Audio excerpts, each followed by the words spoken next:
Thanksgiving began with the kind of shine that makes a house feel borrowed. 22 people circled a long table dressed in white linen silverware, aligned with military precision candles, breathing in glass. Laughter skimmed over china, and the oven released roasted turkey thyme and butter into the air. I stood at the console where place cards waited in tidy rows and searched for my name. It was not there. I checked again slower, as if care could make letters appear. My mother adjusted a napkin and still did not look at me. A cousin leaned in close enough to fog the glass and murmured that perhaps I should try the kitchen list. I said I would be fine. He smiled in the way people smile when they are relieved you will not make a mess. The dining room hummed with small triumphs: new jobs, new kitchens, new bracelets. Someone lifted a camera for a group photo and told me to step back so the light would not catch the glare. I stepped back until I felt the hinge of the swinging door press against my shoulder. The kitchen was hotter, louder, a steam of butter and broth and the sharp sting of cranberry bubbling in a small saucepan. A stack of plastic bins leaned near the utility sink, and a black bag for trash waited half open, breathing its own sweet, chemical breath. That was where I found my card hand printed in a thin loop. Riley. A folding chair stood beside the sink. On the wall, a strip of tape read, "Family Overflow." 2 teenage helpers were sorting rolls and texting with their free hands. One looked up and grinned. The other did not. From the dining room, someone said, "Bless the hands that prepared this meal," and the kitchen said yes and keep moving.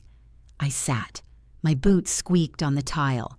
The helper slid a paper cup toward me without looking. Water tasted like the hose behind a summer house. The door swung open and shut each swing a breath from the world where I was a guest when they remembered. A woman I barely knew drifted in, saw me by the trash, and whispered to the boy with the rolls, "Put her with the kids. She's not real military anyway." He nodded as if it were inventory. I stared at the metal edge of the sink until my eyes stopped stinging.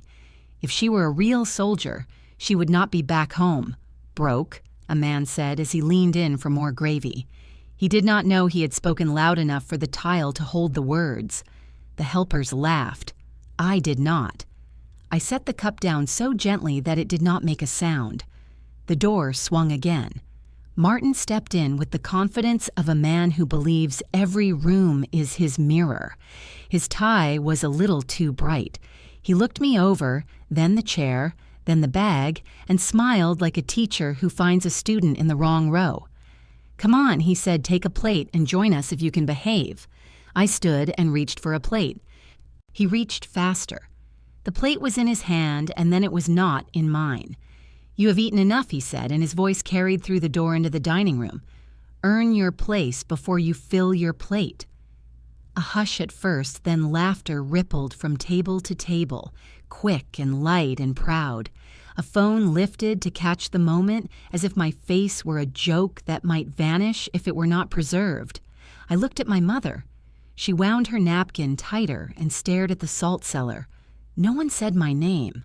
The helpers kept sorting rolls. My fingers tingled the way they did in cold weather on the flight line when I stripped gloves to tape a dressing. I breathed in through my nose, out through my mouth, a cadence I had learned under a different set of lights. I said thank you to no one and stepped toward the hallway. The bathroom would be quiet. I could wash my hands and count to 20 and remember that silence can be an instrument, not a defeat. My phone buzzed. The screen lit my palm. "VA appointment confirmation for service. Connected injury evaluation," the subject read. The words steadied me more than the wall. The door swung again. Laughter softened. Major Whitaker had entered without ceremony. He was a friend of my aunt, a JAG officer with a calm face that made people lower their voices. He saw the plate in Martin's hand, saw my chair by the trash, saw my mother studying salt as if it were scripture. His eyes sharpened and then cooled the way metal cools after a flame. He reached inside his jacket and removed a thin sealed envelope and set it on the stainless counter with the care people use for documents that change rooms. "If Riley allows," he said, "I can read one line." The helpers stopped sorting. The phone that had been filming lowered a few inches. Martin laughed the way men laugh when they think a show is about to be canceled. One line of what he asked, recipes for humility. The major did not blink. One line from a public record, he said, voice even.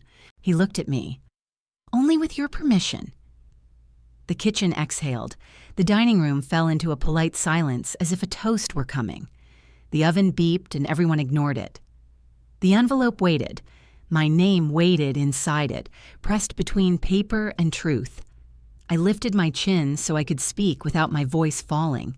Go ahead, I said, and my own words sounded like a door that finally opened. Richmond has a way of looking gentle, even when the edges are sharp. Brick houses lean into oak trees, porches stay swept, and neighbors wave from driveways as if nothing heavy ever sits behind the front door. I grew up in one of those houses, a 2-story place in Chesterfield, with green shutters that my mother painted every spring. When I was little, she let me help balancing a small brush in my hand while she steadied the ladder. After my father passed, she remarried a man named Martin Hale, a mortgage broker who ironed his polo shirts and kept a clipboard for weekend chores. To outsiders, he was polite, always smiling, always ready with a joke about how families were little kingdoms, and he was just trying to keep ours in order. Inside the house, he managed every decision as if love were a matter of paperwork. He liked to say that every room should look perfect because people notice when a family is sloppy. My mother believed that peace was fragile and could only survive if no one pushed back too hard. When I signed my enlistment papers at 18, she placed her hand on mine and whispered that the Army would make me strong. Martin only laughed. Army is what people with no future do. He said it lightly like a punchline I was supposed to enjoy. I folded my orders, put them in my pocket, and told myself that silence was stronger than any comeback. At Fort Liberty, the world was different. No one cared about perfect porches or matching plates. We rose before dawn, lace boots in the dark, learned to build pressure dressings with shaking hands, and memorized more about blood loss than most people ever want to imagine. During the last week of training, we ran TCCC drills in the rain until mud swallowed our ankles. A private from Ohio slipped on the gravel and tore open his knee, and I remember holding his leg still while our instructor shouted steps through the downpour. When the bleeding slowed and the dressing held, he grabbed my wrist and said that my hands were steady. It was the first time anyone had ever said that something about me was sure. People began calling me Quiet Viper because I did not talk much, but always moved fast when something went wrong. I tucked that name inside my chest as if it belonged to a different life, a place far away from the tidy house in Richmond where Martin counted the silverware every holiday. When I deployed, I sent money home because my mother struggled with the mortgage. It did not feel like duty. It felt like breathing. I wired payments every month, sometimes from tents that smelled like diesel and wet boots, sometimes from aid stations where we ate cold rations under red lights. My mother texted heart emojis and said thank you, but never said how the neighbors believed Martin paid for everything. I learned that on a phone call with a cousin who thought it was funny. Guess who told the HOA you were living rent-free on his generosity? I thought he was joking. Then I checked the online portal for HOA fees. My name was on the bill. The login password did not work. I reset it. Martin reset it back. Finally, I asked him for access because I wanted to see the statements. He stood in the kitchen with his mug of coffee and the morning paper and barely glanced up. Just be quiet about it. Women should not worry about finances. Men handle money. His voice was calm, as if he were giving advice about gardening. My mother dried a glass and stayed very still. I felt something press against my ribs like the sharp edge of a memory that refused to soften. I wanted to speak. I wanted to ask why he lied. Instead, I swallowed the words. She looked tired, and I told myself protecting her mattered more than protecting my pride. Back on base, people sent letters, cookies, cheap jokes, pictures of dogs. At home, there were no letters for me. When I returned from deployment, the house looked the same but felt different.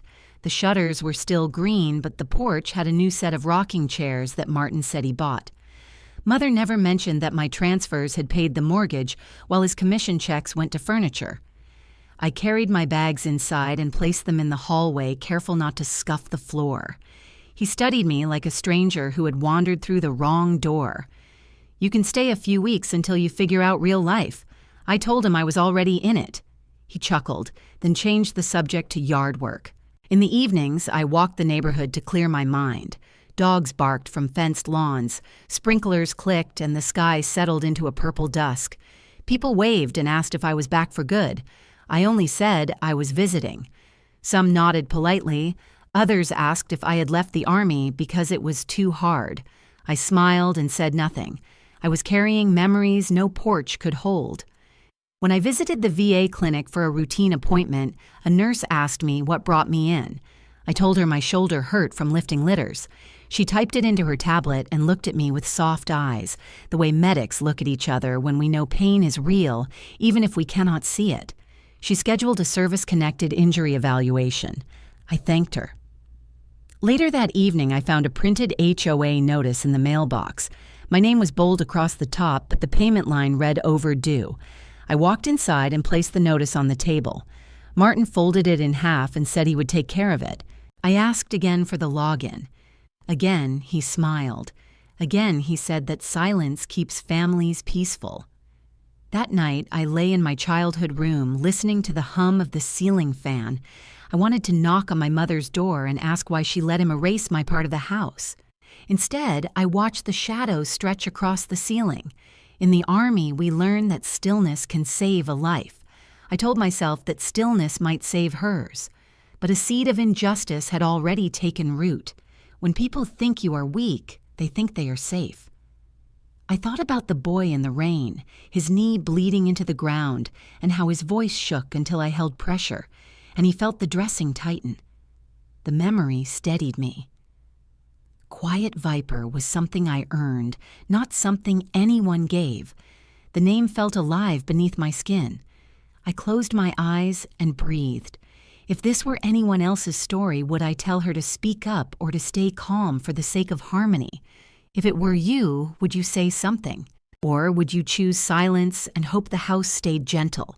The Saturday brunch before Thanksgiving was supposed to feel warm and harmless, the kind of gathering where people passed muffins and complimented sweaters, while children chased each other between chairs. My mother had arranged the dining room with flowers in clear vases and plates that matched the season. Cinnamon drifted from the kitchen, and someone had brought a tray of pastries that vanished as quickly as they arrived. I sat near the edge of the room, quiet, watching cousins compare promotions, talk about new houses, and scroll through vacation photos from beaches with water so blue it hardly looked real. A laptop was propped near the head of the table, connected to a small projector. Martin liked slideshows because they made him feel like the curator of our history. He tapped a key, and the first picture filled the wall. There was my mother at the beach, her hat wide and bright. Next came a photo of the backyard barbecue, everyone smiling around the grill. Photo after photo, moment after moment. The room laughed and pointed at inside jokes. Then the laughter shifted. People leaned forward. Someone whispered. It took me a few minutes to understand what was missing. I was not in any of the pictures. Not one. No deployment homecoming shot on the porch. No birthday photo where I sat beside my mother holding a cake. No picture from the barbecue where I stood by the lemonade cooler wearing my old unit shirt. It was as if I had never existed. A cousin leaned close, voice low but sharp enough to cut. Maybe she was never really part of the family. A few laughed, the tight, polite kind of laugh that tells you people are enjoying a joke they know is cruel. My throat tightened. I asked my mother softly, careful not to draw attention, "Why did you cut me out?" Her eyes stayed on the wall, not on me. It was simpler. People do not need to see you in uniform. The sentence landed heavy like a weight across my chest. Simpler for who? Simpler than what? I opened my mouth, but the words stuck. My hands felt cold, even though the house was warm. The projector clicked to the next image. This time, the family stood on the neighborhood trail, holding coffee cups and smiling at sunset. I remembered that Sunday, I had walked ahead taking pictures of the leaves. They had asked me to send the photos so Martin could make the slideshow. I had sent them. The leaves were on the wall. I was not. The laptop chimed with an incoming email. Martin clicked away from the slideshow to check it, and the room took a break to refill drinks. Conversations rose, clashed, spilled across the tablecloth. Someone asked if I was looking for work yet. Someone else asked if the army let me out early. I stood excuse me and stepped onto the porch. The air was colder than I expected. My phone buzzed. I thought it would be a group message about brunch. Instead, the subject line read, "ARCOM recommendation approved." A short email from my former commanding officer, matter of fact and steady, just like him. The Army Commendation Medal for actions under pressure, for keeping 3 people alive on a day when the entire field felt like it was made of fire. I folded the phone in my hand and stared at the yard. Leaves skittered across the grass, pushed by a soft wind. For a moment, the world was quiet, not like the silence inside the house where words hid behind politeness, but a real quiet that let me breathe. My chest rose, fell, and steadied. I slipped the phone into my pocket and went back inside. People were settling again, plates full, cups clinking. I sat at the corner of the table. No one looked in my direction. The projector resumed. More pictures, more smiles. It took a few minutes, but then someone realized what I already knew. I was not in the slideshow because I had been cut away. The edges around other people were clean. The edges where I should have been were rough, blurred, patched over with the background. Someone had taken time to erase me. A woman across from me tilted her head. "Did you take many photos during deployment?" she asked. I nodded. She pressed further. "Why do you not have any pictures of you in your uniform?" I said nothing. A man 2 seats down answered for me. Maybe she did not stay long. Maybe she was not really active duty. The room hummed. My mother ran her finger along the rim of her glass, not looking up. Martin clicked the laptop again, skipping to a video from a family reunion. Laughter bubbled through the speakers. Faces filled the wall. I felt my pulse in my palms, heavy and steady like footsteps on a flight line. My breath stayed calm, trained calm, the kind you learn when chaos is close. Someone patted my shoulder with the tone adults use on children who misunderstood a joke. "Do not take it personally. It is just easier this way. People get uncomfortable seeing uniforms." I stared at the screen. The leaves, the porch, the trail, the candlelit dinner.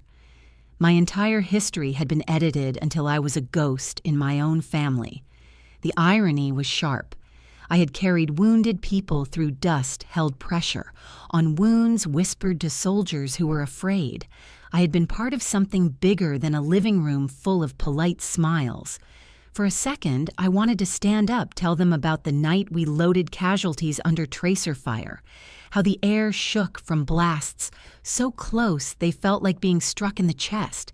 I wanted to tell them that staying alive sometimes means staying quiet, not because silence is weakness, but because silence helps you listen for the next danger.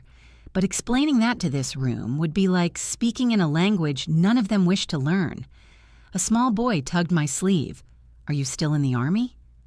I smiled. "Yes." He nodded with wide eyes. "Cool." He wandered away. That one word cooled the heat in my throat. I reached for a napkin, folded it into a small square. When Martin announced dessert, people clapped. My name was not called. My slice of pie sat alone at the far corner of the table, away from the candles. I picked it up and ate quietly. The crust was sweet, the filling warm, but it tasted like something stolen from a life I used to trust. I checked my phone again. The ARCOM email sat there silent and sure. It did not brag. It did not argue. It simply existed. Quiet strength does not need applause. I placed the phone face down. The slideshow ended. People stood stretching and laughing, gathering coats. I collected plates and carried them to the kitchen sink. No one stopped me. No one helped. The water ran warm over my hands, and the scent of pumpkin and cinnamon lifted into the steam. Outside on the porch, voices drifted. She should learn to blend in. No one wants a show-off. The sentence floated through the screen door. I dried my hands, placed the dish towel neatly on the counter, and walked outside. The air was sharp against my skin, the kind that wakes something steady inside your bones. The yard glowed with Christmas lights someone had put up early. I looked at the lights and wondered how many stories get rewritten in the name of keeping peace. If it were you, would you speak? Or would you let the edits stay just to keep everyone comfortable? Thanksgiving morning settled into its routine of noise and perfume. The dining room smelled like sage and butter, the kind of scent that makes neighbors stop by just to ask what is cooking. Sunlight crossed the hardwood floor, gold and warm, and the long table glowed with polished forks and folded napkins. I stood near the sideboard checking that the pitchers of sweet tea were full. Martin entered with the authority of someone who believed every good moment needed his permission. He glanced at the table and then at me. "If you want a seat at the main table, you need to contribute $200. He said it as if he were asking for sugar. I stared at him. "I have already helped with the food." He shook his head. "A real guest contributes." His voice carried just enough to lift the heads of two cousins who were placing candles at the center of the table. One of them grinned. "Lean mangeo vaya," he said, and laughed the kind of laugh that waits for others to join. Someone else added that he had seen posts online about stolen valor cases everywhere, how people pretended to serve just to get attention. Faces turned toward me curious and amused, as if this accusation were a parlor game. My mother stood by the kitchen doorway, fingers pressed to her temple. She did not speak. I felt the familiar pressure behind my ribs, the quiet, steadying breath that had saved me under much worse conditions. I opened my banking app, typed the amount, and sent the payment to Martin through Zelle. The memo line blinked, asking for a note. My thumbs moved without shaking. "For your ego." The confirmation pinged. Martin pulled his phone from his pocket. The moment he saw the memo, his expression cracked. "Delete that note." His voice dropped low. I looked at him and said that it was a memo and it stays. A hush fell like dust. Someone coughed. Someone pretended to focus on silverware. The cousins smirked and pretended they had not heard. Martin's face tightened a line at the corner of his mouth, going sharp. My mother whispered that we should not cause a scene. I answered that nothing about this was a scene. It was a transaction. The cousins snickered, then returned to arranging the flowers. At 11, the first guests arrived, carrying green bean casseroles and cranberry tarts. They hugged. My mother shook Martin's hand and nodded politely when they saw me, the way people nod to someone they cannot place. I carried coats to the upstairs room, folded scarves, and smiled when spoken to. A woman I recognized from church asked if I had found steady work yet, or if the army sent me home early. I said I was still serving. Her eyebrows lifted. "Oh," she said, as if the idea were inconvenient. The day moved like an assembly line.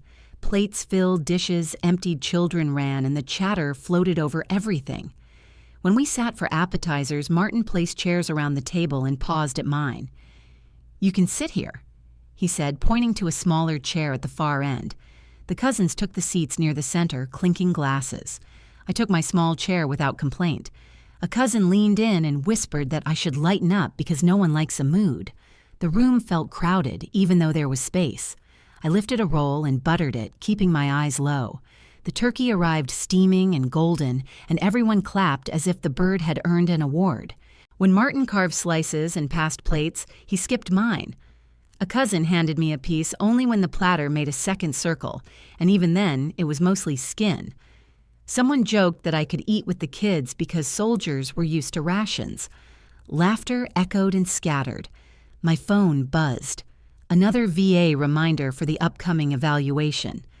I placed the phone face down.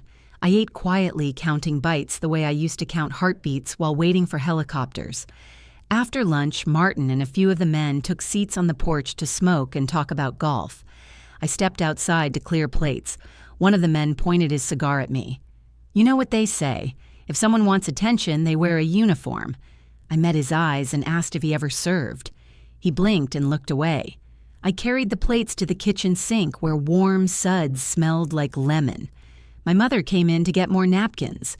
She stood beside me for a moment, hands resting on the counter. "Could you just try to blend in?" she asked. "It would make things easier." I thought about how she used to steady my ladder while I painted shutters. I wondered when she stopped steadying and started shrinking. I washed the dishes, dried my hands, and stepped back into the dining room. Dessert plates were already on the table. When people started choosing slices, I joined the line. Martin cut a piece of pie and handed it to everyone except me. When my turn came, he placed the knife down and took a sip of water. "There is more in the kitchen." I walked to the kitchen. There was no more, only crumbs. I stood by the window and watched children play tag. Their voices were sharp and happy. A woman entered and asked why I was hiding. I said I was taking a break. She looked at me the way people look at stray animals, then walked away. My phone buzzed again. Group message from my unit. Someone had posted a picture of our old barracks. The caption read, "Miss the chaos." I stared at the screen. The chaos there had been louder, bloodier, harder, yet somehow kinder than the quiet here. At least in the field, people knew who you were. In this house, I had become a shadow. When I returned to the table, Martin announced that he needed help carrying wine to the basement. He handed me 3 bottles. The cousins watched as I carried them down the narrow stairs. The air below smelled of earth and dust. He followed, closed the door behind him, and leaned against a shelf. "That memo might embarrass me. You need to fix it." I looked at him. He said that families protect each other, and I was making things uncomfortable. I placed the bottles on the shelf and stepped back. Silence seemed safer than telling him that humiliation was not protection. Upstairs, the laughter swelled. Someone turned on music soft and cheerful. I walked up the stairs and returned to the dining room. Napkins were being folded, leftovers packed. A cousin asked if I would send my address so they could send Christmas cards. I told her she already had it. She laughed as if that were the punchline. I stepped into the living room and watched the lights on the tree flicker. My phone pinged again. Notification for the Zelle payment. Transaction complete for your ego. The words glowed for a moment before the screen dimmed. I slid the phone into my pocket and stood taller. Quiet Viper. The name pulsed through me. Not loud, not angry, just present. The afternoon faded and people left with leftovers in plastic containers. My mother hugged me at the door and whispered that I should be patient because Martin was under stress. I nodded. Outside, the sun dropped behind the trees. The wind carried the smell of pine. I stood on the porch and breathed long and slow. Inside the house, people laughed again, softer now, like a secret I was not included in. I looked at the window and saw my reflection, calm, steady, unbroken. I walked to my car. The world was quiet, and in that quiet, the injustice felt heavier than any rucksack. If it were you, would you have paid for a seat just to be seen? Or would you have walked away and dared them to remember what they erased? The day before Thanksgiving had its own rhythm, slower, but tense, the kind of rhythm where every sound in the house felt like someone clearing their throat before a speech. I woke early and walked to the small shopping center near the interstate, bought my mother a soft gray sweater and a new electric kettle because her old one sputtered every morning. I wrapped them in simple paper and tied a thin ribbon around each box. When I walked into the kitchen, she was stirring soup steam rising around her face.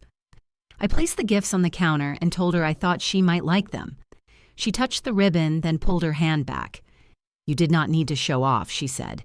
"It looks like you were trying too hard." I said it was just a sweater, not a parade. She shook her head and opened a cabinet to find another bowl.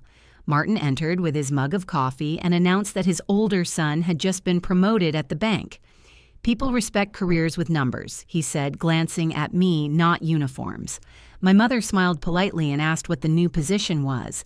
"Assistant branch manager," he answered, proud, as if the title had been carved in stone. He told her that the salary was impressive. She said that was wonderful. I poured myself a cup of coffee and stepped onto the porch.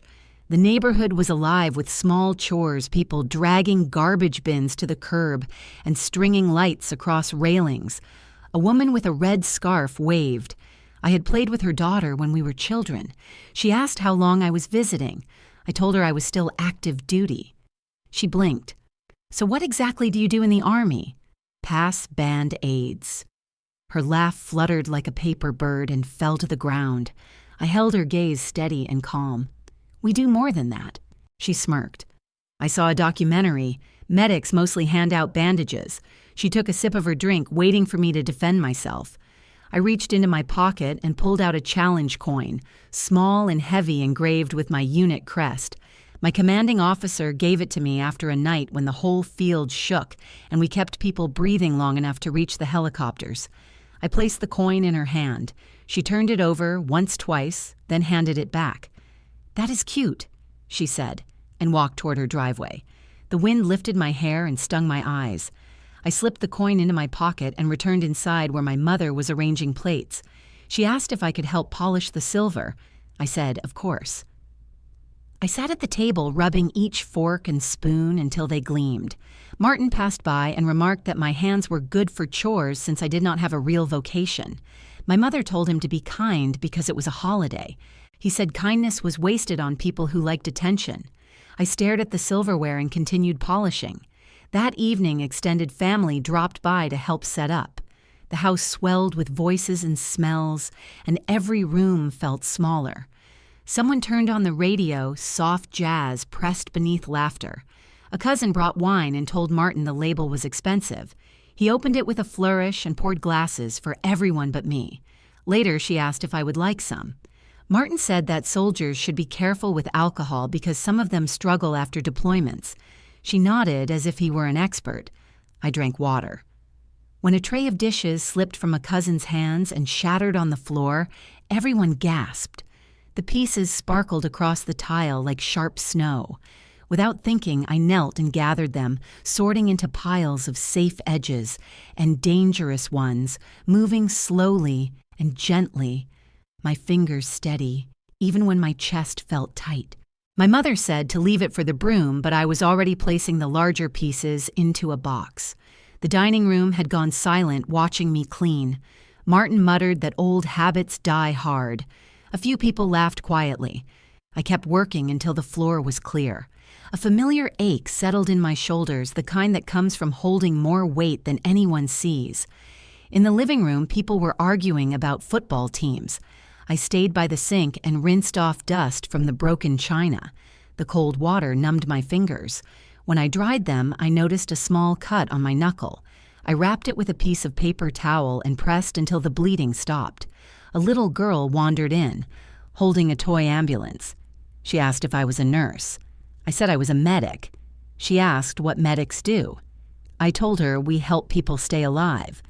She nodded solemnly and placed the tiny plastic stretcher on the counter. Her mother called her name and she ran off, leaving the toy behind. I picked it up and set it by the cookie tin. The house hummed with activity again. Lights flickered, chairs scraped, ovens beeped. My mother asked if I could bring out the good dishes. I carried them carefully, placing each plate with attention. A cousin watched me and whispered to her friend that I had steady hands because I probably never had real work to do. They laughed.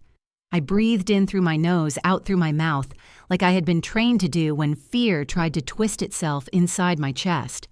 I looked out the window where the trees swayed against the dusky sky and thought about how silence can feel like a battlefield. In the field, silence meant danger or preparation or both. Here, it meant no one wanted to hear the truth. When dinner was ready, everyone gathered. I sat again at the small chair near the end. Martin raised his glass to toast his son's promotion, telling the room how proud he was. People clinked glasses. My mother smiled politely. No one toasted for my service. A man I barely recognized leaned toward me. "You must miss the excitement over there." He said it like a joke. I told him that excitement was not the word I would choose. He shrugged. Most people who come back do not know how to fit in.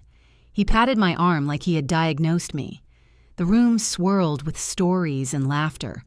When someone spilled coffee on the tablecloth, a cousin rushed to blot it but knocked over a plate.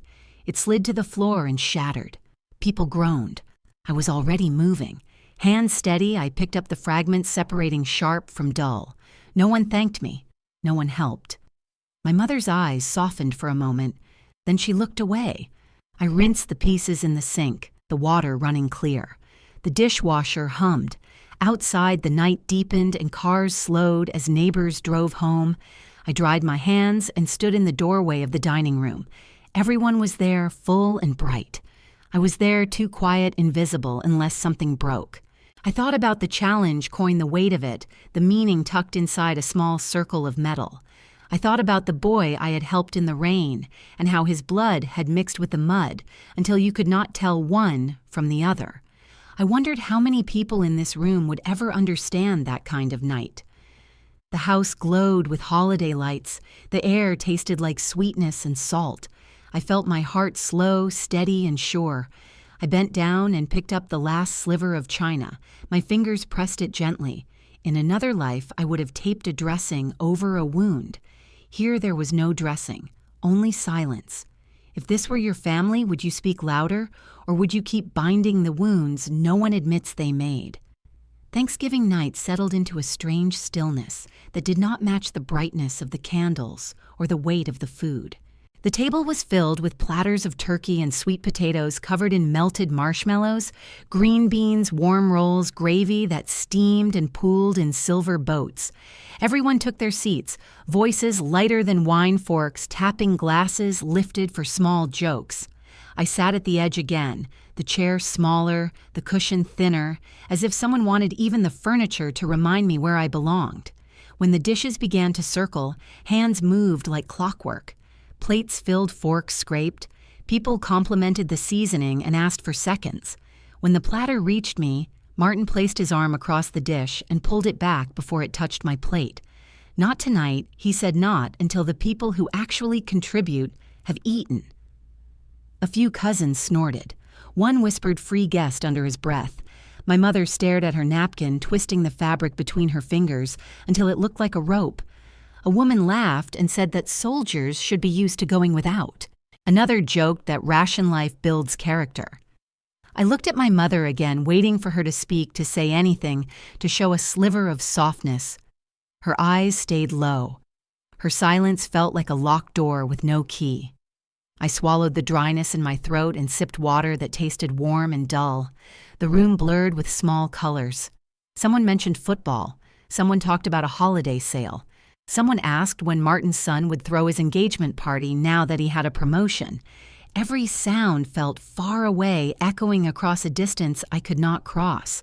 My body felt present, but my spirit hovered just outside the room where dignity waited, like a forgotten coat. When dessert came out, people cheered. Pie slices landed in front of plates like little rewards for good behavior. I waited for mine. It never came. The platter passed me and moved on without pausing. A cousin said that I should be grateful just to sit at the table because people have to earn their place in a family. The sentence hit harder than any blast I had heard overseas. I stood slowly and walked toward the kitchen. The noise behind me dimmed, replaced by the hum of the refrigerator and the low melody of a radio someone had forgotten to switch off. The station played Amazing Grace, the version where the singer drags each note like it hurts to lift the sound. The oven clicked softly as heat settled. The air smelled like cinnamon and burnt sugar, sweet and sharp at once. I leaned my hands on the counter and stared at the knives resting beside a loaf of bread. Their blades reflected the kitchen lights in thin silver lines. I curled my fingers so they would not tremble. My chest felt tight, like a band had wrapped itself around my ribs, tightening each time I breathed. I refused to cry. Tears would have given them something to talk about. I would not hand them that. My hands shook anyway, tiny tremors that caught in my wrists and traveled up my arms. I breathed in through my nose, out through my mouth, counting each breath the way I had been taught in rooms where explosions were closer than comfort. The radio voice swelled, gentle and wounded, singing about being lost and found. The words pressed against my throat. I opened the refrigerator to get a glass of cold water. Cold usually helped steady my hands. When I closed the door, my eyes caught a small piece of lined paper taped crookedly to the top corner. Please stop wearing your uniform here. neighbors talk. The letters were cramped, rushed. No signature, no ownership, just an order. For a moment, the floor felt like it tilted. I steadied myself on the counter. My uniform hung in the closet upstairs, clean and pressed. I had worn it only once since returning home for a quick photograph my mother said she wanted. She never framed it. The note felt like someone erasing me twice, once from the slideshow and once from my own skin. My legs felt hollow. I pulled out a chair and sat hands clasped tight so the shaking would not spread. The kitchen door swung as someone entered for more wine. She saw me and paused. "Everything all right?" she asked, casual as the weather. I nodded. She grabbed the bottle, tasted a sip, and left door swinging closed behind her. I stared at the note again, its edges curling. I wondered how many people in this house had read it, how many had nodded, how many had agreed I was an inconvenience. My pulse thudded in my ears. I stood and peeled the note from the fridge. The tape came off in a soft rip. I held it in my hand for a long moment, then folded it into a square and slipped it into my pocket. If they wanted silence, I would give them the quiet they had not earned. I washed my face at the sink, cold water shocking my skin. A thin line of mascara smudged beneath my eye. I wiped it with the back of my hand and inhaled again, slower this time. The oven beeped the only applause in the room. I stepped back toward the dining room. Laughter spilled out warm and careless. A cousin was telling a story about a vacation cruise, how the water sparkled and the food was never ending. People leaned in, eager to be carried somewhere better than real life. I stayed in the doorway. No one noticed. I watched their heads bend close, watched their forks chase the last crumbs of pie. A child asked his mother why I was not eating. She shushed him and handed him a cookie. My mother still stared at her napkin. I wanted to ask her how long she had been ashamed to call me daughter. I wanted to ask if she knew what nights overseas sounded like when the sky cracked with noise and you prayed you would see the morning. Instead, I stepped back into the kitchen. My heart thudded. The radio hummed. The note in my pocket felt heavier than any metal. I sat again, letting my fingers trace the grain of the wooden table. I remembered carrying a litter with 2 other medics through sand that scorched our boots. I remembered the metallic taste of fear, the smell of gunpowder, the weight of someone else's blood on my hands. And I remembered how even in the worst moments, someone always spoke my name with respect. Here my name was a whisper they avoided. I stayed in that kitchen until the dishes clattered and chairs scraped across the floor. People left in waves. Coats gathered, goodbyes called. My mother poked her head in and said she would finish cleaning. She did not ask where I had been. She did not ask if I had eaten. I told her good night and stepped out into the cold. The stars were sharp and small. The air tasted like frost and smoke. My hands steadied. My heart slowed. Tomorrow would bring something different. Nights like this always had a breaking point, and once a line is crossed, there is no going back. If it were you, would you stay silent to protect people who would not protect you? Or would you wait for the moment when silence finally broke? The next day, the house filled again the way it always did on holidays. Bodies moving in practice patterns that had nothing to do with kindness and everything to do with performance. Plates gleamed beneath warm lights, glasses stood in rows, and candles flickered against the window, making the room look softer than it felt. People settled into their chairs, laughter rising like steam. I took my small seat again, the one near the edge of the table, and folded my napkin across my lap. The turkey arrived carved in perfect slices. Mashed potatoes floated in white porcelain bowls. Rolls cracked with butter that melted into their warm centers. The first round of servings began forks, clinking chairs scraping and the smell of garlic drifting through the air. When the platter reached me, Martin stopped it with his hand. His voice carried across plates and glasses. "Earn your food." A cousin snickered loud enough for the room to hear. Someone lifted their phone pretending to take a picture, but the angle showed they were recording. For fun, he whispered to his sister. She laughed and leaned closer. One of the older aunts asked what the joke was, and he said nothing, just kept recording, as if humiliation were a holiday tradition. My mother tightened her jaw and stared at her plate. Her silence was louder than anything she could have said. I looked at the food, then back at Martin, then at the people who had once hugged me in childhood summers and told me I was brave. Now they waited for a reaction the way people wait for fireworks, eager for the spark that makes them gasp. The second platter came around. Again, when it reached me, Martin pulled it back. Not for free guests, he said. The cousin with the phone zoomed in, catching the moment like a hunter capturing a trophy. My breath stayed measured, steady, trained. I reached for water, but my hand stopped halfway as a shadow crossed the room. Major Whitaker stood from his chair at the far end. He was not loud. He did not clear his throat. He simply stood with a quiet certainty that shifted the air. Every conversation faltered. Knives paused mid-slice, forks hovered. He walked toward the center of the table with a sealed envelope in his hand. His voice was calm, professional, the same tone he likely used in courtrooms and briefings. With Riley's permission, I will read one line. The cousin lowered his phone. Martin scoffed, waving the envelope away as if it were a joke.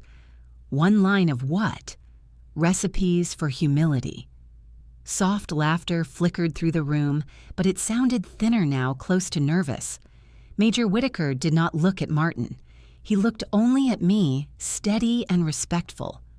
Only with your permission, he repeated. The room held its breath. Chairs creaked. Somewhere a glass tapped by accident. I lifted my chin. My voice was soft but clear. Go ahead. He broke the seal with the same care a person uses when unveiling truth that cannot be stuffed back into silence. The paper unfolded. He read without raising his volume because real authority never needs to shout. Refused evacuation until last casualty lifted 3 lives saved under fire. The words dropped into the center of the table like a stone into still water. Every ripple showed on every face. Forks stopped, mouths stilled. The cousin's recording phone lowered until it rested against the tablecloth. My mother's eyes filled, but she did not blink. A man at the opposite end stuttered over his breath. Someone whispered, barely audible, "Is that Arcom with V?" Major Whitaker answered, approved last week. The sentence was simple, unadorned, but powerful enough to reshape the room. The paper rested between glasses and plates, quiet and undeniable. Martin's face went pale, his jaw working as if trying to find a word that no longer existed. A silence bloomed, heavy and sharp. The kind of silence people hear at funerals or in courtrooms when the truth lands harder than anyone expected. The cousin slid his phone into his pocket, eyes fixed on the table. The woman who had laughed about ration life stared at her napkin. A chair creaked as someone shifted uncomfortable. For the first time since stepping into that house, I felt my pulse slow in a way that did not hurt. I placed my napkin on the table and set my knife down with care. I do not need a seat, I said, just respect. My voice did not rise. It did not tremble. It simply existed. The truth of it settled into every corner of the room. For a long moment, no one moved. Then a child asked his father what 3 lives saved under fire meant. His father cleared his throat and said nothing. A woman across from me tried to speak, swallowed her words, and stared at her plate. Outside, a truck drove by, tires humming against the pavement. The world kept moving even as the room stayed frozen. My mother lifted her head. Her eyes met mine for the first time in days. They were wet, soft, and full of something she had not said aloud in years. Pride, maybe. Regret, certainly. Martin pushed back his chair, the legs scraping against the floor. He tried to laugh, but the sound came out strained. These things get exaggerated. He waved a hand as if the line on that paper were an opinion, not a documented citation. Major Whitaker folded the paper and placed it back into the envelope. Public record, he reminded steady. If anyone doubts, they can verify. No one spoke. The cousins stared at their hands. The aunt who had asked about the joke earlier pressed her lips tight. The room felt heavy with the weight of what they had done. how small they looked beneath a truth too large to ignore. I stood. The chair legs brushed the floor, the softest sound in a room where every other sound had died. My mother whispered my name, but the word trembled, uncertain of where it belonged. I stepped back from the table. The house felt different now, its walls holding the echo of something they could not erase. Someone tried to apologize, voice thin, but I kept walking. Through the doorway, past the candles, past the laughter that no longer dared to rise into the hallway where the air felt cleaner.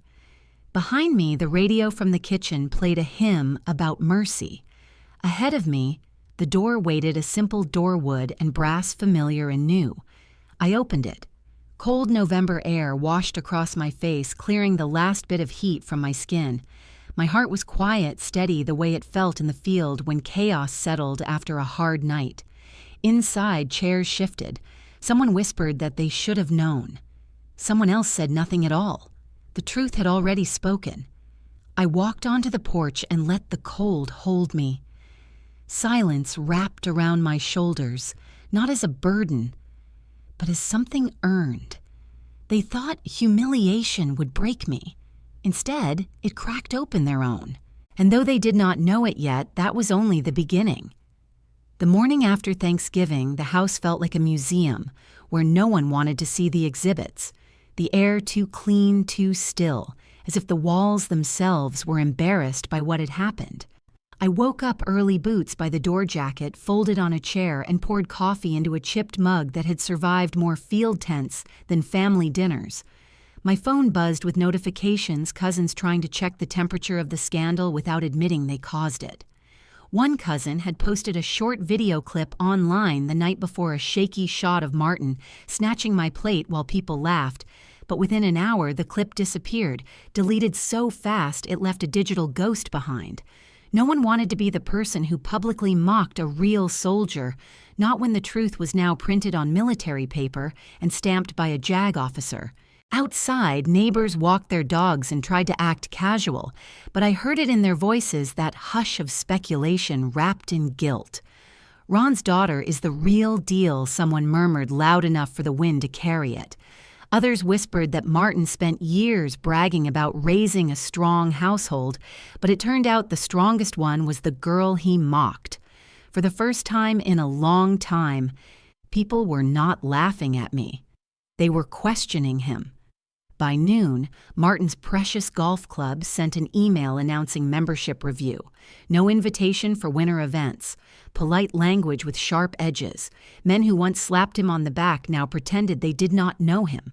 The humiliation he had thrown at me came back to him, quieter and sharper, the kind that digs under the skin. Linda stayed in her room, blinds closed, barely breathing loud enough to prove she was there. She sent one message to my phone that said, "Only do not make things worse," as if truth was chaos and silence was order. I stared at the screen until the letters blurred and set the phone down without replying. In the afternoon, I printed a short note, not angry, not emotional, just factual, because facts hold still when feelings try to run. I titled it, "Checklist of Respect," and taped it to the fridge where everyone in the house would have to look at it sooner or later. The list was simple. 1. A public apology. 2. Stop mocking military service.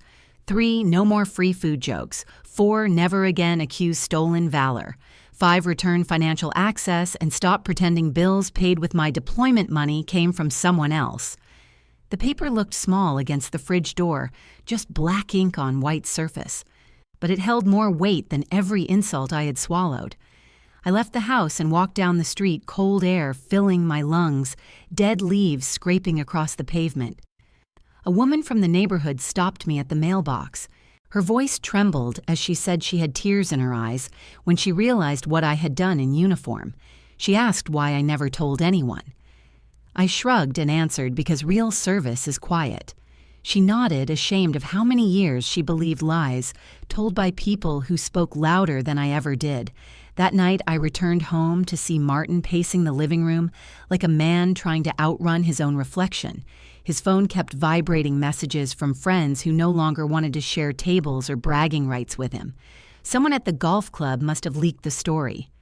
Word spread fast in small towns when a man who liked to look powerful suddenly looked small. He glared at the fridge, saw the checklist, and shouted that I was trying to destroy his life. I stayed calm and told him a life built on lies collapses the moment truth arrives. He wanted the list gone.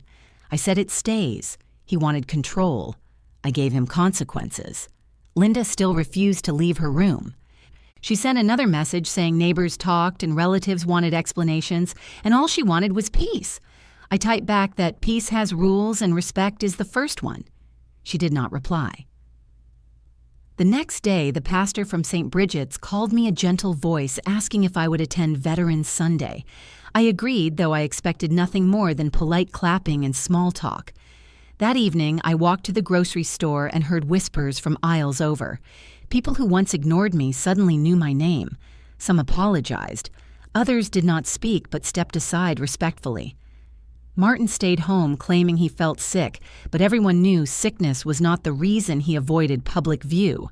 He was afraid of eyes, afraid of being seen as the man who mocked the very person who protected the flag he wrapped himself in. By Saturday night, half the extended family had heard what happened. Messages rolled in thin apologies, pretending to be concerned. People asked if I would forgive him if the family could go back to normal.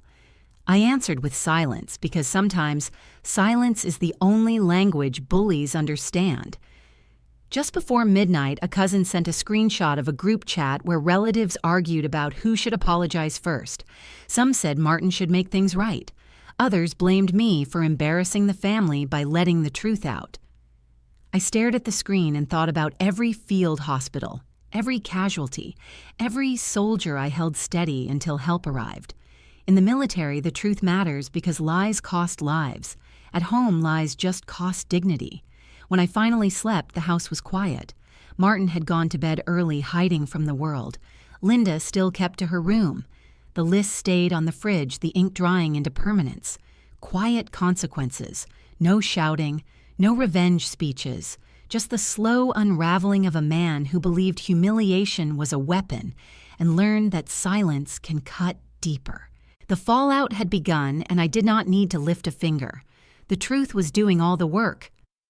Sunday morning arrived cold and bright, the kind of November morning where frost clung to car roofs like thin silver breath, and church bells echoed through still neighborhoods, calling people to polished pews and polite smiles. St. Bridget stood at the end of the street, brick walls warm against the sunlight-stained glass, catching fire where the sky touched it. I parked far from the entrance and walked slowly toward the doors, hands in my coat pockets, boots tapping quietly on the pavement. Inside, ushers shook hands and handed out programs printed with curling gold lettering. Veterans Sunday, a day meant for gratitude, a day where people clapped for sacrifices they would never fully understand. Linda arrived separately, hair curled perfectly, makeup soft and trembling at the edges. She did not look at me. Martin stayed near the back, hoping the shadows might protect him from eyes that now carried more judgment than admiration. The sanctuary filled until murmurs became a soft sea of voices shifting beneath the ceiling arches. Hymns rose gentle and familiar, and sunlight poured through stained glass painting, soft halos across wooden floors. No one knew my name was printed in the program. My mother had not told anyone. Martin certainly had not. For the first 10 minutes, the ceremony moved with the slow dignity of tradition. The pastor spoke about service and sacrifice. The choir sang. Elderly veterans in worn suits bowed their heads. I sat quietly in the third row, hands clasped, heart steady. I had not come for applause. I had come for truth. The moment arrived when the MC stepped onto the platform with a list in his hands. He began to read names of veterans in the community. Each name received polite clapping. Some stood, some nodded, others lifted a hand in acknowledgement. I felt eyes move past me without stopping. In their minds, I was still the girl who poured coffee at family dinners and stood awkwardly in corners, the quiet daughter who came home from deployments and took her seat like a ghost. Then the MC paused. His gaze lowered to the page as if a name surprised him. He cleared his throat. Our next recognition goes to a veteran many of you may not know well. In fact, some of you may have seen her at the grocery store or walking her dog without realizing what she carried. A murmur spread through the church, curious but soft. I felt my pulse tap once beneath my skin. Then the doors at the back of the sanctuary opened, and 2 honor guard soldiers stepped inside, in full dress uniforms, white gloves, polished boots, shining like obsidian. Their entrance was silent but electric. Conversations choked off. Heads turned. Children stopped whispering. The guards walked with practiced precision rifles gleaming beneath the stained glass light. They stopped at the front of the sanctuary and stood at attention. The MC continued. Today we recognize combat medic Riley Arden, United States Army, who saved 3 lives under fire and refused evacuation until the last casualty lifted. The words did not echo like a movie scene. They settled like truth, slow and undeniable. Some gasped softly. Others pressed hands to their mouths. A woman whispered, "Oh, my Lord." The MC added one more line. Service-connected injury confirmed. Recommendation for the Army Commendation Medal with Valor approved. Applause began as a small ripple, a few hands clapping politely, unsure if they should. Then it grew louder, stronger, until the entire sanctuary rose to its feet. Elderly veterans stood on shaky legs. Children clapped without knowing why. People who had once ignored me now looked as if they had never seen me before. I did not stand for adoration. I stood because my legs carried the weight of every night I stitched soldiers back together in darkness and dust. The honor guard saluted. I returned the gesture. It was not dramatic. It was quiet and precise. Truth often is. When I lowered my hand, I saw Martin. His face had gone white, his jaw slack, his eyes wide with a fear that was not fear of me, but fear of everyone else seeing what he had done. The real humiliation was not that he mocked a soldier. It was that he mocked his own daughter while boasting of honor he never earned. He tried to stand, but his knees shook. Someone near him whispered, "Is that her?" Another said, "I heard she carried wounded men through fire." The church held him like a mirror he could not escape. Tears spilled from his eyes not out of remorse, but out of dread. His legacy, his pride, his careful lies all cracked open under the silence of a standing ovation for the one person he tried hardest to erase. He slipped toward the aisle, head down, shoulders hunched. He moved like a man who could not stand the weight of his own shame. No one stopped him. No one asked where he was going. People just watched him leave. Linda stayed frozen in her seat, hands gripping her purse so tightly her knuckles went white. When the applause faded, the pastor called me to the front. I walked down the aisle with slow steps, not as a hero, not as someone special, but as someone finally seen. The pastor offered the microphone. I looked at the crowd, at the stained glass glowing above them, and spoke softly. "Service is not loud," I said. "It is quiet. It is taking care of others when no one is watching. It is doing the right thing without needing to be thanked." People nodded, some crying, some holding hands. The pastor asked if I had family present who would like to stand with me. My eyes flicked to where Martin had been, to the empty space he left behind, then to Linda, who still stared straight ahead, too ashamed to rise, too guilty to speak. I said, "I stand just fine." The honor guard escorted me to the front pew and placed a folded flag in my hands. Not because I had died, but because honor sometimes comes in symbols the world needs to see. After the ceremony, people lined up to shake my hand. Some apologized. Others simply said thank you. Veterans asked what unit I served with. A woman told me her son was stationed at Fort Liberty and she suddenly understood what deployments cost. The wind outside tasted like winter when I stepped onto the church steps. People lingered in the parking lot talking about courage, about sacrifice, about how they never knew. Somewhere far behind me, I caught a glimpse of Martin walking quickly toward his car. Shoulders hunched, wiping his face. The crowd parted around him without saying a word. No one stopped him. No one offered comfort. His humiliation was not loud. It was quiet and total. And the quiet felt like justice.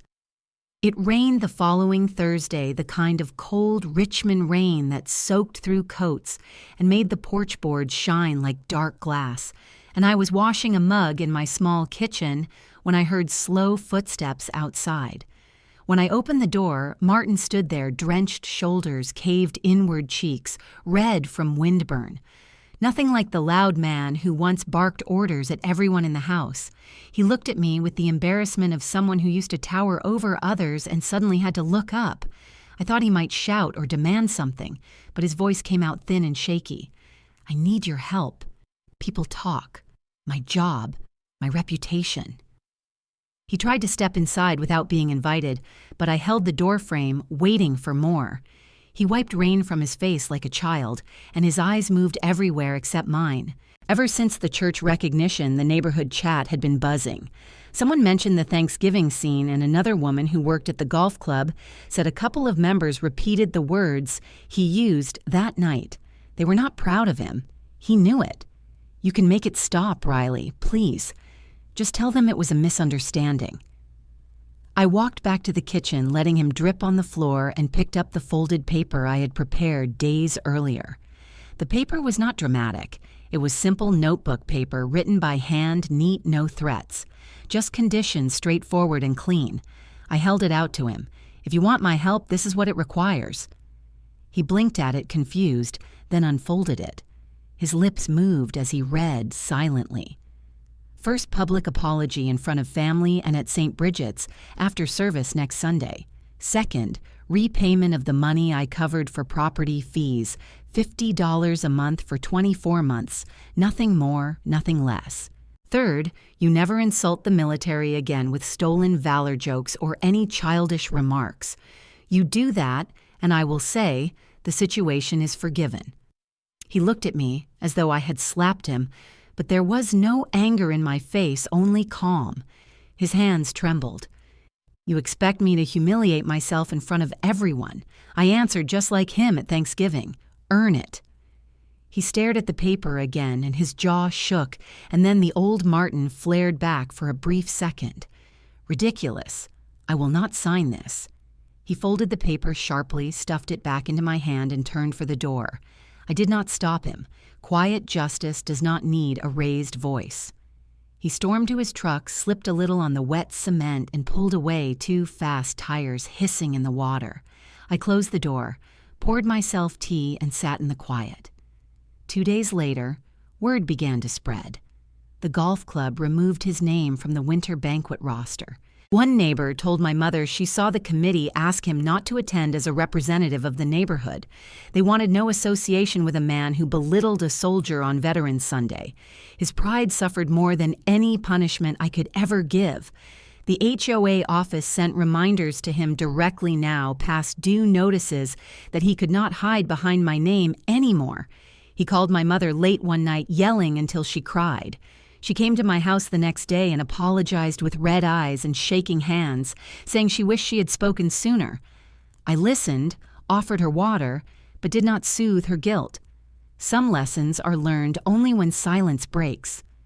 A bigger shock came when the Thanksgiving video leaked into a local group called Military Families of Richmond. Someone had saved a clip, maybe 5 seconds, where Martin pulled the plate from me and laughed in front of everyone. No commentary, no edits, just the raw moment. Mothers of service members shared it quietly and the comments piled up. Some said their daughters experienced the same kind of humiliation. Others said no soldier deserves to be mocked in her own home. No one knew I was reading, but I saw every word. I did not reply, but the support was there, steady and warm. For Martin, it became a social punishment heavier than anything legal. Friends at the golf club stopped inviting him. Neighbors stopped waving. A woman from church crossed the street to avoid him. It was not shouting or revenge. It was simply the weight of truth settling where it belonged. My mother sent a text 2 weeks later saying that Martin wanted to come over and talk. I did not respond immediately. I finished my shift at the clinic, bought groceries, and fed my dog. When I finally answered, I wrote one sentence. He can talk after he accepts responsibility. No threats, no insults, no anger, just boundaries. He never replied. Days passed, a week, then another. People thought I would feel triumphant, but what I felt was quieter, almost like closing a door.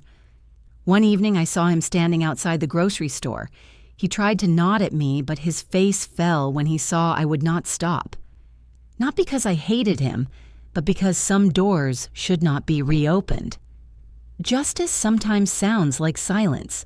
It became clear to everyone in our community that the story had turned against him. There were no dramatic confrontations, no big show, just a steady unraveling of the image he spent years building, and I did not lift a finger. The truth moved on its own. At dinner the following Sunday, several church members asked my mother if I was doing well and said they were proud of me. She cried at the table and whispered that she wished she had defended me years earlier. I nodded gently. Healing for her would take time. As for Martin, his consequences were exactly what he feared. Whispers, cold shoulders, the quiet exile of a man who mocked someone he should have protected. I did not celebrate. I did not gloat. I simply lived, worked, slept, and breathed in peace. And sometimes, on nights when rain tapped the windows, I pulled out the folded paper he refused to sign and smiled at the truth of it. He thought it was punishment. It was mercy. If someone ever asked me what justice looks like, I would answer softly. Justice does not scream. It stands and waits and lets the world see clearly.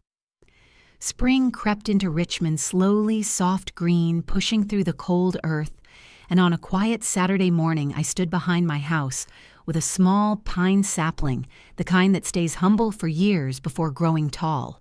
The soil was damp and dark, smelling like rain and new beginnings, and as I dug the little hole, I felt a calm I had not felt in a long time. When the shovel tapped a stone, I moved it aside and thought about all the heavy things I had carried months before without anyone noticing. The sapling slid into the ground roots first, and I covered it gently, patting the soil, the way medics sometimes pressed a bandage over a wound. I did not plant it to mark victory. I planted it because peace needed a place to live. When I walked back to the porch, I found my mother waiting near the steps, hands twisted together as if she was holding something fragile. Her face looked different, softer, like she had been holding breaths that never escaped. She asked if she could come in, and I nodded. Inside, she stood near the kitchen table, looking at the floor before she looked at me.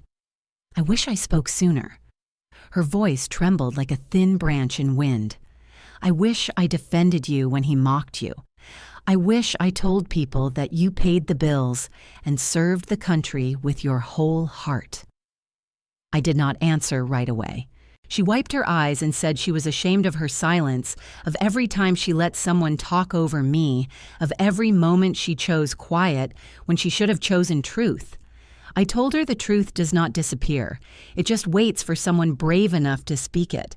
She asked if I could forgive her. I said forgiveness was not a door that opens in one moment. It opens little by little, with honest steps. Respect builds slowly. We start here. She nodded and her shoulders lowered like she had let go of a weight that she carried for years. We made tea not because tea fixes anything, but because it gives two people time to breathe. We talked about small things first, like the neighbor who grew tomatoes and the dog who barked at everyone. Then she told me she left Martin.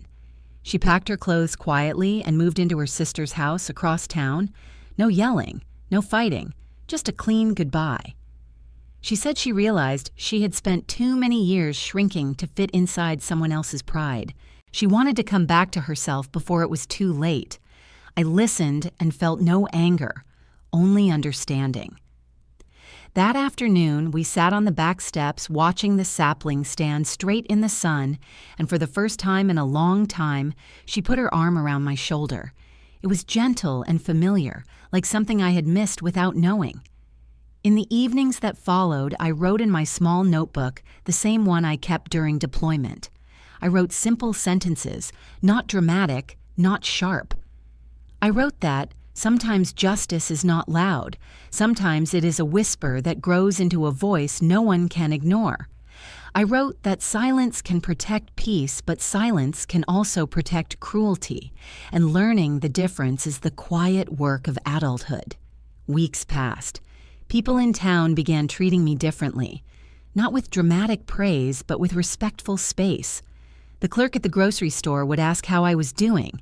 Neighbors waved first. One woman, whose son was stationed overseas, left a small flag on my porch with a note that said, "Thank you for your service." None of these gestures were big, but each one healed something that Thanksgiving had bruised. Sometimes I still saw Martin across town sitting alone on a bench at the park or walking his dog without the usual swagger. He never looked at me directly. Maybe he felt guilt, maybe he felt anger, maybe he felt nothing. Whatever it was not my burden. I did not want revenge anymore. Revenge gave him space in my mind. Peace took that space back. One quiet Sunday evening, I visited St. Bridget's again.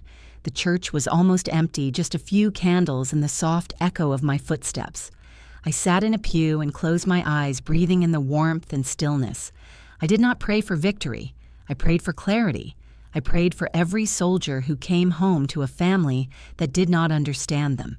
I prayed for mothers who forgot their strength and daughters who forgot their worth. When I stepped outside, the sky was pink and gold, the kind that made the world look softer than it really was. Back home, I opened my notebook and wrote a single sentence. Justice does not scream, it stands. Some days I still felt the sting of old memories, but pain no longer controlled the shape of my life. Healing was not lightning. It was sunrise, slow and steady, and every morning when I opened the curtains, I saw the little pine tree standing straighter, reaching toward the sky alive, because I decided to plant it instead of breaking something. On the last page of my notebook, I wrote a question that was not meant for me, but for anyone who had ever swallowed their voice to keep peace. Have you ever stayed silent just to protect harmony until the silence hurt more than the truth?